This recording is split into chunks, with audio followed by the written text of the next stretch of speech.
All right. Well, it is good to see all you guys. It's been a little while. We didn't have class last week because Christmas, but it's good to be back.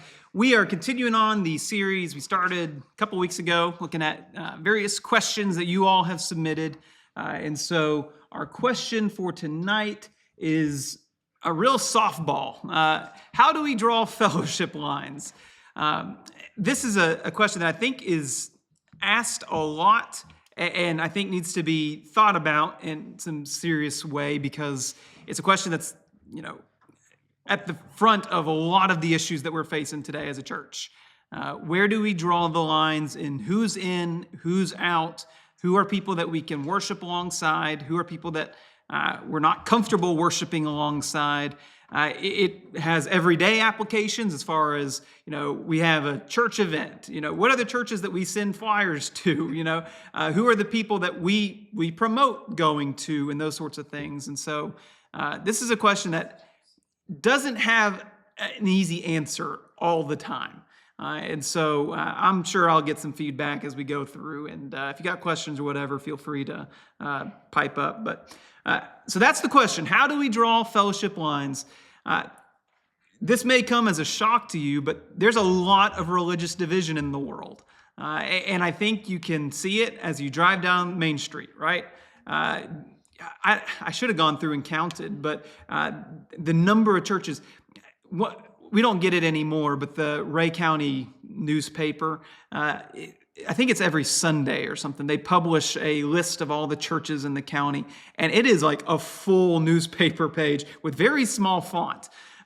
There's an enormous number of churches in this county. Why is that? You have a lot of churches that, in some cases, believe pretty much the same thing about a lot of different things, and yet they're still divided. So what's the deal? Within denominations, there's a lot of historical division that's taken place. There's a lot of current divisions that take place. I think there's Baptists of every flavor you can imagine. And there's a reason why each one of those flavors exists. There's a reason why all of these groups exist, and you can trace their history, and we're not going to do all that. But there's a reason why these divisions exist. Some are probably kind of forgotten to time. Some are probably pretty petty. A lot are probably pretty petty. But some are very, very real challenges that need to be addressed about why these churches all exist. And you have lots of current day divisions that are happening in the denominational world. You may have seen the news headlines, or maybe I just get different news than you. But in 2024, there was a major split in the Methodist Church. Do you know what the split was over? Nobody? Okay. Yeah, it was over homosexuality. And so there's a large contingent of Methodists that were permissive of homosexuality, even among the clergy. And there's a large contingent of Methodists that hold to what they had previously held to, which is, of course, that's not okay. And so you have a split within the Methodist Church. It's easy to look at all that and kind of shake your head and be like, man, the religious world's just so messed up. There's so many things that are just not what they should be. Well, we're not immune from that either.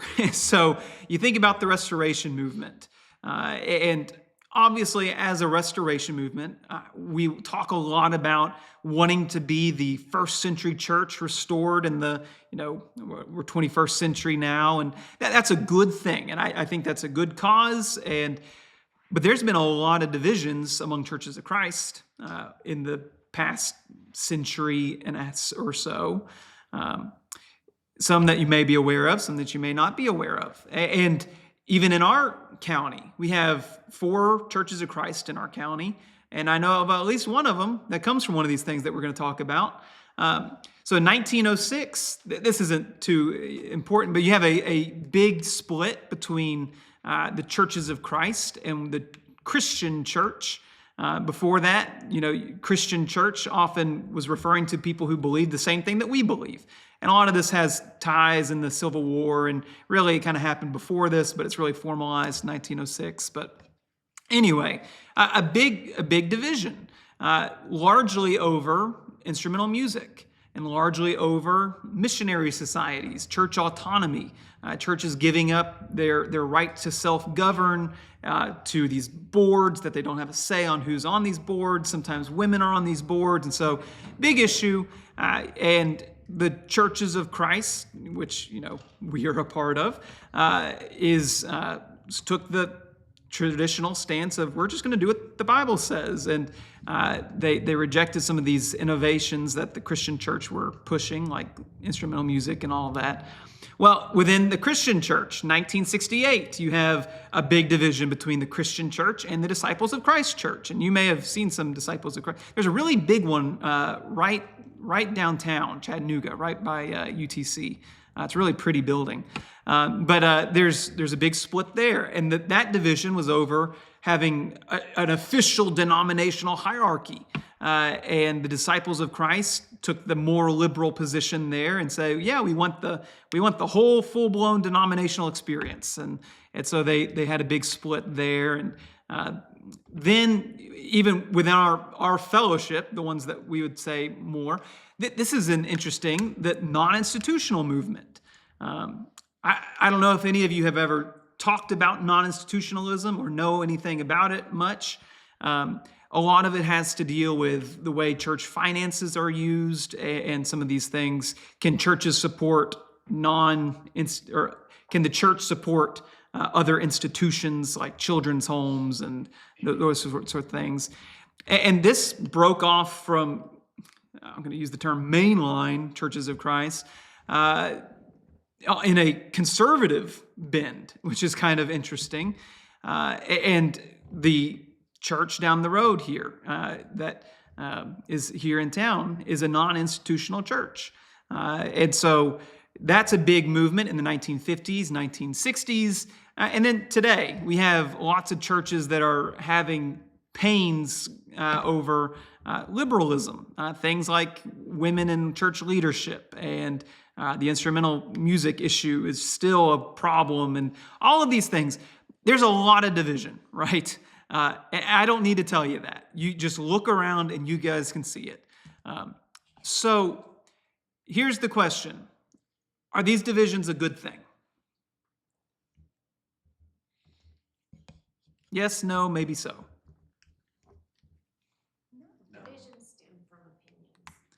Divisions stem from opinions. Often, yeah, good caveat. I hear a no, it's not good. So, it says to not let there be divisions among you. Yeah. So, no, God's vision for the church was to be unified and not divided.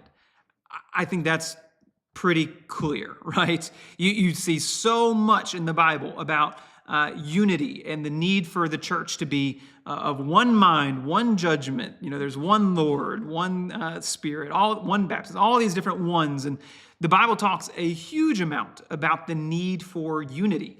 And Matthew chapter 16, verse 19, Jesus is talking and he establishes his church, right? That's an important line. There's not multiple churches. There's one church. There's one body. And so we can talk a lot about how denominational structures dilute that organization structure that Jesus puts forward. And that's certainly true. But there's meant to be one church. There's not a million churches out there. There's one church. And then you also look at passages like 1 Corinthians chapter 1, verse 10. And flip over here. Let's read this one. 1 Corinthians 1:10. What's the number one problem the Corinthians are having? They are divided over everything you can imagine. It's a mess over at Corinth. And so Paul writes and says, I appeal to you, brothers, by the name of our Lord Jesus Christ, that you all agree and that there be no divisions among you, but that you may be united in the same mind and the same judgment. And so Paul says, listen, I am begging you guys. And that word appeal is a really strong word there in Greek. It's literally like, I am begging you, please listen to me. Be united, have the same judgment, have the same mind, get rid of all these divisions. And he's going to go on, talk about, some of you are saying, I'm a Paul Christian, I'm a Peter Christian, whatever. And he says, that's ridiculous. You're just a Christian. And so, no, it's not good that there be all these divisions, because God intended for the church to be singular and he intended for it to be united. But at the same time, there's a sense at which, yes, because there are times where division is needed, and there's times in the Bible where division is commanded.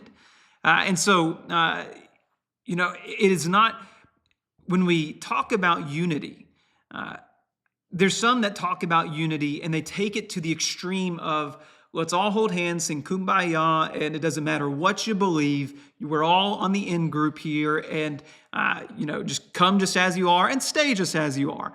That's not right either. And so there's times where division is necessary and it is commanded. And so flip over in 1 Corinthians 2, chapter 11.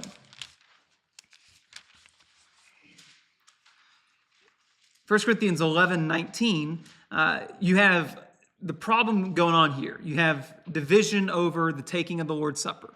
You got some haves and you have some have-nots, and the haves are, making a good old time of this, and they're eating and drinking and they're getting full and they're having a good old dinner.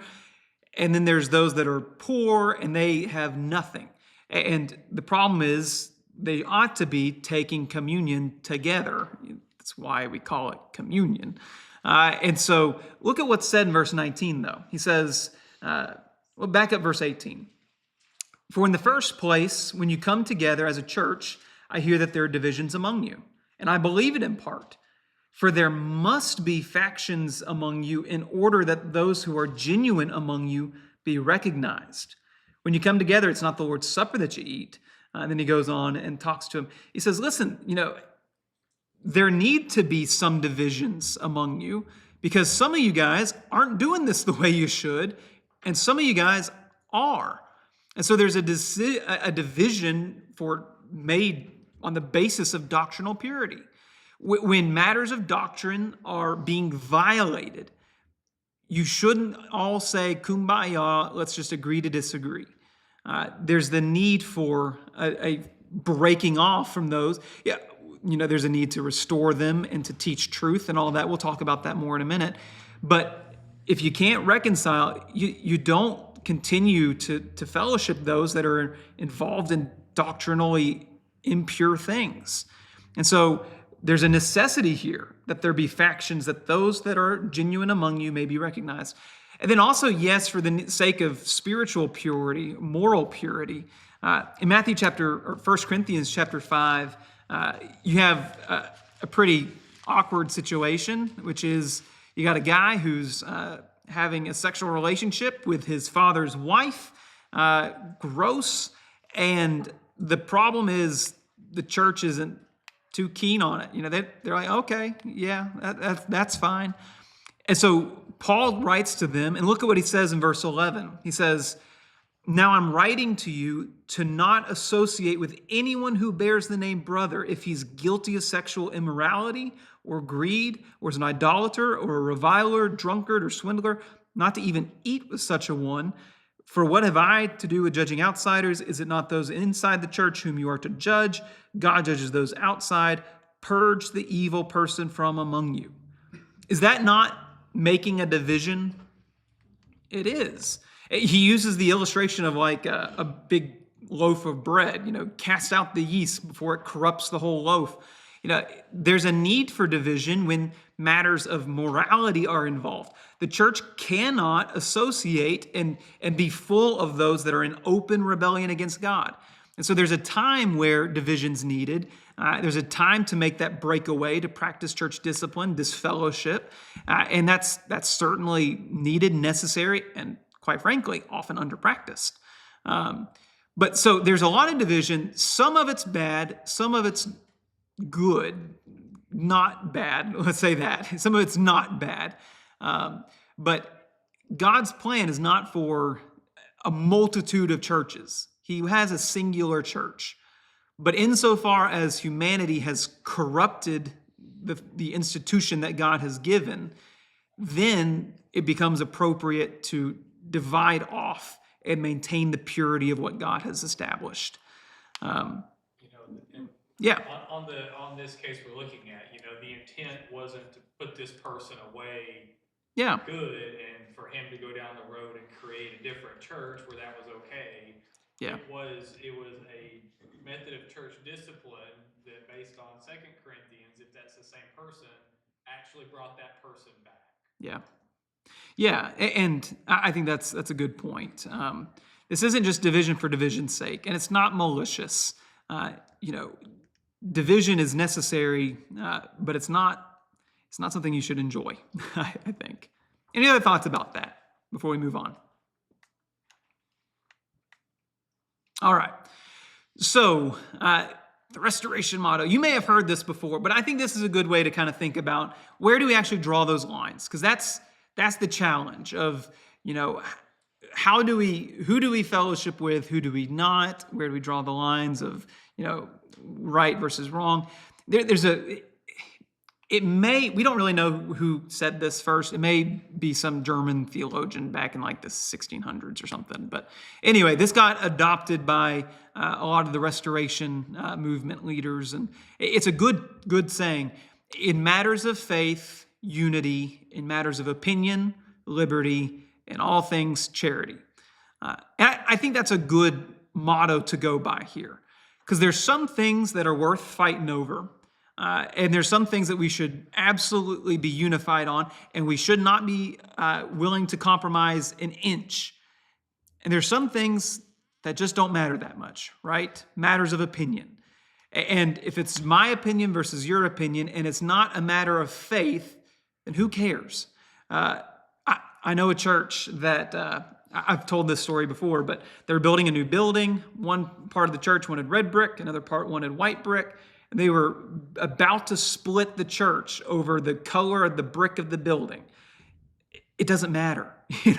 That's not a substantial issue. There are substantial issues, and we'll look at that more. And then the second one, or the third one, I think is really important in this discussion as well, which is, in all things, charity. And I think when we get to these discussions of fellowship lines and all of that, sometimes we leave out the charity. And charity, I think, can go a really long way in these discussions. I know there's the non-institutional movement and the mainstream churches of Christ. Historically, there has not been a lot of charity in those discussions, and it has burned bridges like you wouldn't believe. And chances to reconcile have gone down in flames because people have just been hateful to each other. And so charity is important. So let's look at these, because the challenge here, I think we can all get behind that. We need to be unified in matters of faith, in matters of opinion. It doesn't matter. It's an opinion. And we need to be charitable in all things. We can all agree on that. But what's the challenge here? Where does this become difficult? When somebody's idea of what's a matter of faith is different than somebody else's. Yes, yeah. How do you determine what's a matter of faith and what's a matter of opinion? And that's where you have difficulty in this. So let me just ask before I kind of give away my answer. How do you find that line? Where is that line between matters of faith and matters of opinion? What does the Bible say about the issue? Okay. What does the Bible say about it? That's a cheap answer. We're in Bible class. Well, what's the Bible say? Yeah, I agree. There are some things that are just very clear, right? And they're just very plain cut. 1 Corinthians 5, talking about sexual immorality. Sexuality among you is not to be tolerated even among the pagans. It's very clear that is a sin, and a church that claims to be God's people cannot stand behind that. And so that's a clear-cut issue. But There's some issues that aren't so clear-cut, right? So where do you draw those lines where things are not quite so black and white in the Bible? To expound on what you said, I think you have to be able to sit down with someone, listen to their side, and then take them to the Bible and say, well, here it says. Yeah. Yeah, and that's charity, right? Being able to sit down and have a discussion and to be amicable to each other, even if you don't agree with each other, so that, something productive might come from it. That's important. Any other thoughts? All right. Well, so matters of faith. There are some errors that there's some things that if you are to get wrong would deter you from being a faithful servant to God. And those are matters that we cannot compromise. And so, there's some things that if you want to have a right relationship with God, you must believe. What might some of those things be in the Bible? How to enter a relationship with God. Yeah. Yeah. How to have a relationship. Salvation issues. That's a big one. What else? Worship issues. Worship issues. Yeah. So I think kind of very first and foremost, the nature of God, right? Who is God? Who is Christ? First John, that should just be John 1, 1 through 3, and then verse 14. In the beginning was the Word was with God, the Word was God. All things were made through him that were, and not anything was made that was not. And so then verse 14, the Word became flesh, dwelt among us, and we have seen it.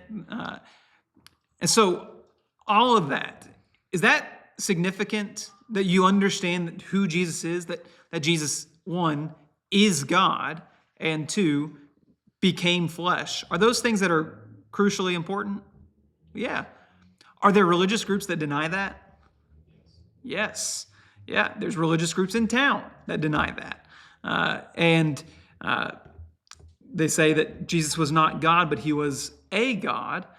Well, that's a core disconnect over something that I'm not willing to compromise on, and you shouldn't be either. And so I can't have fellowship with somebody that doesn't believe that Jesus is God, is the Son of God, is the Christ. It took on flesh, lived here, dwelt among us, died. I can't compromise that.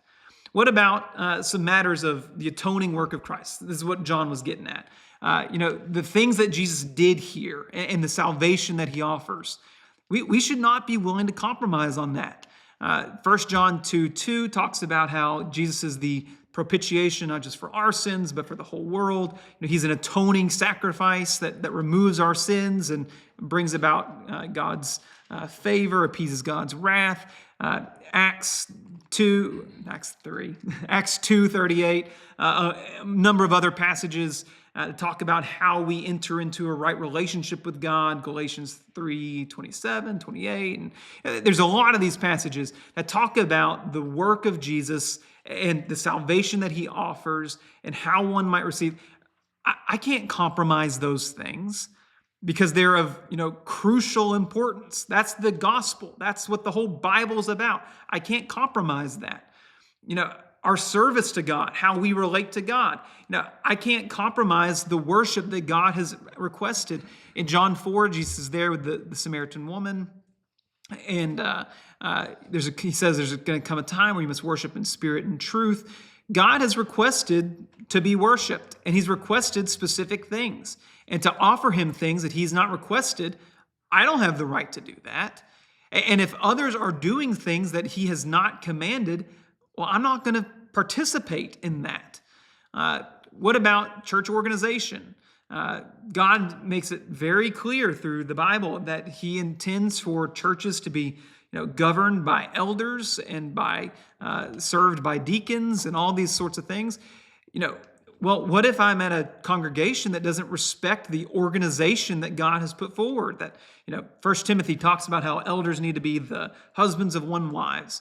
Well, what about, this is a church that says, well, you don't have to be married to be an elder, or, you can be a woman and be an elder at the church. Well, that's not the order God has given, and I'm not going to participate with those that do those things. Evangelism, there's a lot of churches that say, well, it doesn't really matter that you believe what you believe, they believe what they believe, don't be so pushy about things. Well, God's made it very clear the responsibility of Christians is to go and teach. And so if a church is not serious about evangelism and teaching the lost, well, we got a problem there. Issues of morality. 1 Corinthians 6, 9 through 12.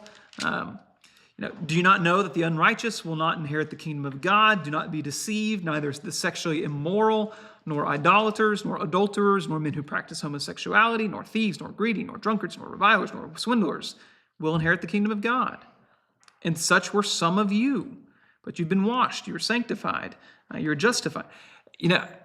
If there are those within a church that say, well, it doesn't matter if you practice homosexuality, you can be a member of the church. Well, it does. It doesn't matter if you're greedy. That's one we don't talk about a lot, right? Well, it does. All of those things are issues of morality that I'm not willing to compromise because the Bible is unequivocally clear about these things. And so I stand where God stands. So what about some matters of opinion? There's some things that if you get wrong, they don't matter too much, right? That if you get wrong, they don't deter you from being a faithful servant of God. And that's by no means an exhaustive list prior to this, but we should always strive to be right in what we believe. I firmly believe that, but we are imperfect. And so there's going to be some issues that we may get wrong, but that are ultimately inconsequential. If you ask any preacher, think of the faithful preachers that that are old and seasoned. Have they had a view that's changed on any subject from now between the time they started preaching? Yes. The answer is yes. There's some things that are just ultimately not that important. I'm not saying that being right and wrong doesn't matter, but I'm saying that let's just be cautious here. Last week we talked about, is man 2 or 3? That's one of the questions that we had in the topic 2 weeks ago. Is the soul different than the spirit? We talked about this. I think they're the same thing. I think man is 2, not 3. Well, does it matter that much? That was the last sentence of class, right? Does this matter? No. So, I think that I'm correct, but if you take the view that there's soul and spirit are different, similar things, is that going to condemn you? Well, I'd be really careful about saying that. Well, what about some end-time discussions? And, there's a lot of things. I don't think that there's going to be a 1,000-year reign here on earth, very literal. There's some people who do. Is that an issue that is going to dictate my soul? I'd be careful about saying that. You have a lot of great men of the faith. The position that there's not the 1,000-year reign, that was not the position of most restoration preachers throughout history. I think of like David Lipscomb and some of those guys. They didn't hold that view, and so is there right and wrong? Well, I think so, and I think my view is right, but I'm very cautious about saying if you hold a view that's different than mine here, then we can't have any fellowship. There's a lot of trivial stuff that gets thrown in here that really don't matter.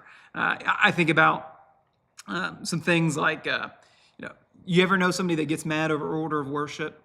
I know a guy that got so mad. They moved communion from before the sermon to after the sermon. He got so mad he left the church.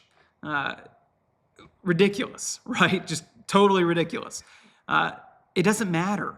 I know people that have gotten in a big tiff and people that have left congregations because, somebody takes a different view of the date of Revelation than I do.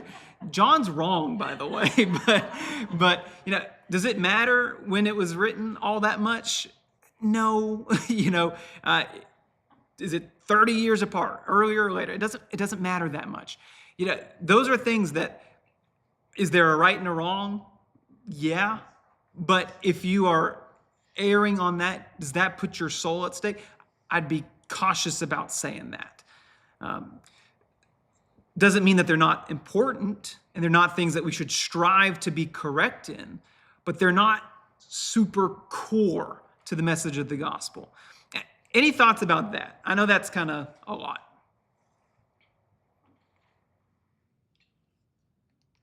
John? Yeah. Well, Matthew and I think have agreed to disagree. Yeah. We're splitting the church over that, by the way. So, yeah. So, showing charity, and I think this is a really important part of these discussions. Let's not be in the business of judging people's motives and writing others off. I hear people talk all the time, and they say something like, I can't believe that so-and-so believes this. And, kind of scornfully, I can believe that so-and-so believes that. And I can believe that they're sincere in their belief of that.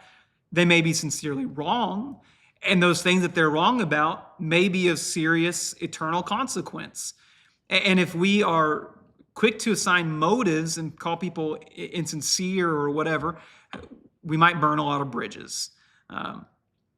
And this was something that one of my professors said to me once, and I think it's a really good thing. But let's all appreciate that it's easier to extend the right hand of fellowship than the left. He said this in particular in regards to our relationship with the non-institutional Churches of Christ.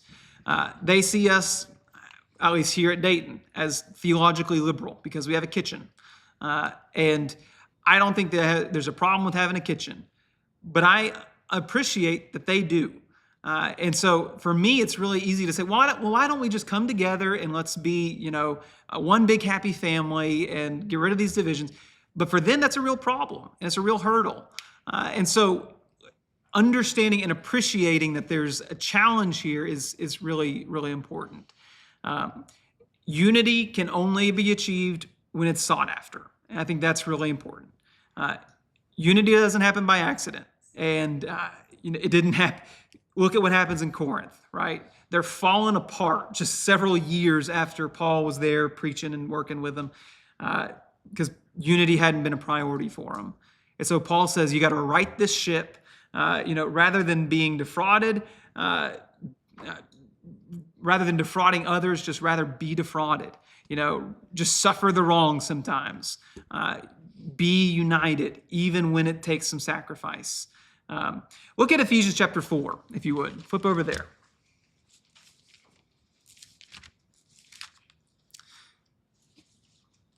Ephesians 4, 1 through 6. I, therefore, a prisoner of the Lord, urge you to walk in a manner worthy of the calling to which you've been called, with all humility and gentleness, with patience, bearing with one another in love, eager to maintain the unity of the Spirit in the bond of peace. There's one body, one Spirit, just as you were called in one hope that belongs to your call, one Lord, one faith, one baptism, one God and Father over all, who is over all and through all and in all. Be eager to maintain, right? That's not something passive that you do, right? Maintenance takes a lot of work. It's an active thing that you do. It doesn't happen by accident. And so if we as a church want to be unified with each other and want to build back some bridges of unity, perhaps with others, we're going to have to be very active in doing that. It's not just going to happen overnight. And so unity needs to be sought after. Let's appreciate that others may not always be at the same place that you are in their level of knowledge and their level of faith, and that's okay. I think you see that in Acts chapter 18. Look over in Acts 18.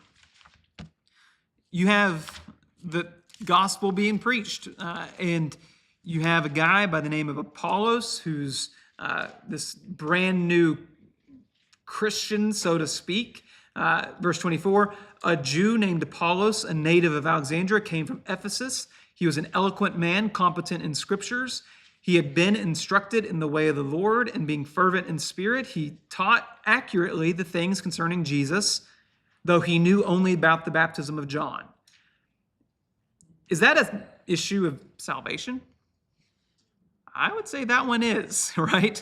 He doesn't even know about the Holy Spirit. He doesn't know about the baptism of Jesus. And so this is a very weighty matter, right? He's been teaching people about Jesus accurately, but he's not been teaching them accurately things pertaining to salvation. And so that's a big issue. And so verse 26, he began to speak boldly in the synagogue, but when Priscilla and Aquila heard him, they took him aside and explained to him the way of God more accurately. And when he wished to cross Achaia, the brothers, we'll just stop there. There was a time where he had incomplete knowledge. He was sincere. He was sincerely wrong, or lacking in information. And those that were more mature and more spiritual, they didn't say, well, look at this heathen over here. He's preaching, but he doesn't even know about the baptisms that Jesus talks about. And they didn't write him off. They said, let me teach you and let me, take you under my wing and let's show you more accurately the things so that you can do what's right going forward. And so that's showing charity. So, thoughts about this? We see in that example that was a big issue because immediately Paul had to go and find the church that Apollos had left behind and teach them correctly. Yeah. Well, and not just that, I think it's important to note that they pulled him to the side. They didn't make a public announcement. They pulled him to the side and said, hey. Yeah. Attention, Paulus is a heretic. That's not what they do. They handle it very tactfully. Yeah. Out of the respect for each other, we don't all come from the same place. Yeah. Our backgrounds are very different, one to another, as shown in the divisions that are being created over eating meat. Yeah. For instance. And it wasn't something that some people could turn loose out of. Yeah. We have to respect one another in that. In the last of the book of John, some debate about what was going to happen to different people. Jesus said, if I will that he remain till I come, what is that to you? You follow me. We have to look out for us and not be condemning other people or asking a lot of questions that don't make any difference to our salvation. We have to respect that. Yeah. And really keep track of ourselves in what we do. Mm-hmm. Yeah. Yeah. People will have different levels of spiritual maturity. And we should all be striving to grow. How long have you and Susan been Christians? You're baptized in your 20s? We were in our 20s. That's Yeah. right. We came from different religious backgrounds. We weren't brought up in the church, Yeah. so to speak. So our experiences earlier. Yeah. We both went to church. Yeah. Term, but our experiences were different. Yeah. And someone that was raised from the time they were an infant up to the time they were 20s or very often the early teens. Yeah. To be baptized. Yeah. So you guys have been Christians for 50 years or so. And we have people in this room that have been Christians for like 2 months, right? It's not a surprise that there may be a gap in knowledge and a gap in, spiritual development. And that's not a bad thing. That's just a natural thing. And so part of the function of the church, or for those that have the experience, to give it to those that don't, and to do the mentorship that Aquila and Priscilla do here. And so that can only be done with, if you're not willing to compromise on the core matters that are truly significant, not willing to, be uncharitable, a willingness to be charitable. And also, there's some things that just don't need to be addressed, right? There's some things that are just don't need to be addressed, might be too much, but that are just not the things that I'm going to talk about first, right? And there's some things that, are the things that I need to talk about first. And so I think I think yeah. it's a very healthy thing for, you say, for every generation to go back through the things that are important Yeah. and reestablish those things. So they don't get modified over time, Mm-hmm. but reestablish, why is it that we sing without an instrument? Yeah. Why is it that we baptize? Yeah. Why is it, an in-depth look at those things to reestablish those baselines that we need to hold on to. Yeah. So here's a little scenario for you. You have a let's see. I wrote out a couple of them. Let's see which one I pick. You have a friend that goes to a church that does not have Wednesday night services. Fellowship, no fellowship. Oh, okay. You have a friend who goes to a church without Sunday night services. Define those. Okay. You have a friend that goes to a church that doesn't have Sunday services. They do Saturday. When you say fellowship. Right, okay, I was just about to go there. Okay, Yeah. I'm gonna still be friends with them, and I'm going to, probably have a discussion, why do Yeah. we do that? And, and even if they say, well, that's just what we're gonna do, I'm not gonna shove them away just because they. Yeah. Service start after 6 p.m. Yeah. Yeah. They're one of those 7 p.m.ers. Yeah. That's how I feel like we The go. reason I asked that. Yeah. A definition was there are some that don't have an entire corporate worship on Sunday evenings, but rather encourage smaller group Yeah. get-togethers where you can, Yeah. Yeah. And so, there's a million and one scenarios we can talk about. But we'll wrap it up here because we're running out of time. Some final thoughts. It's not an easy subject, right? Every situation is a case-by-case thing, and we need to approach it with some humility. I think that's important. I'm glad I'm not the judge, right? That's just a blanket statement. I'm going to put that at the end of every single class that I do. I will serve God to the best of my limited ability, right? I'm sure there's things that I'm not doing as good as I should be doing. And, I'm sure there's things that I'm probably not 100% right on some small aspect. I think that yeah, according to John, the date of Revelation. But I'm going to do my best in those things that are core to the gospel. I think I got down pretty solidly, and I'm not going to budge on those. And when I am mistaken, I'm going to be humble enough to recognize and fix my mistakes. And I need to be gracious to others that are doing the same, right? And so finally, unity is challenging, but it's worth the challenge it brings. It is challenging, but the challenges are very important. Unity above all, though, is not biblical. There's things that are worth breaking unity over. If unity compromises your doctrine, then you got a problem. And if unity compromises morality, you have a problem. And so there's this balance of I am going to be unmovingly where God is on this position. And I'm going to help you get there. But I'm not going to participate in those things that are contrary to what God has said. Those look like New Year's resolutions to me.